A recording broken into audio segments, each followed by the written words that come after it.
Saudariku, pada set pertama Jakarta Bayangkara Presisi dan Palembang Bang Sumsel Bubble menunjukkan persaingan sengit. Pasalnya kedua tim saling tikung-menikung di awal laga dengan kedudukan yang sama kuat hingga poin 99. Selanjutnya Jakarta Bayangkara Presisi mendapatkan poin keunggulan dan terus menambah jarak dari Palembang Bang Sumsel Bubble.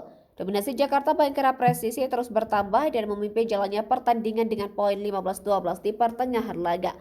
Dalam situasi tersebut, Palembang Bang Sumsel Bubble mengupayakan kebangkitan dan secara perlahan mendekati keunggulan dari Bayangkara Presisi. Namun tim yang diperkuat oleh Numuri Keita dan Daudi Okello ini tak ingin lengah dan berupaya untuk mempertahankan keunggulan mereka.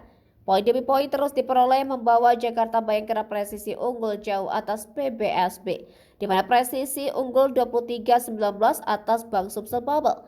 Artinya hanya 2 poin yang dibutuhkan oleh Bayangkara Presisi untuk dapatkan kemenangan pertama. Set pertama berhasil ditutup oleh Jakarta Bayangkara Presisi dengan poin akhir 25-19 dan unggul 1-0 atas Palembang Bang Sumsel Bubble di putaran kedua final for Proliga 2024.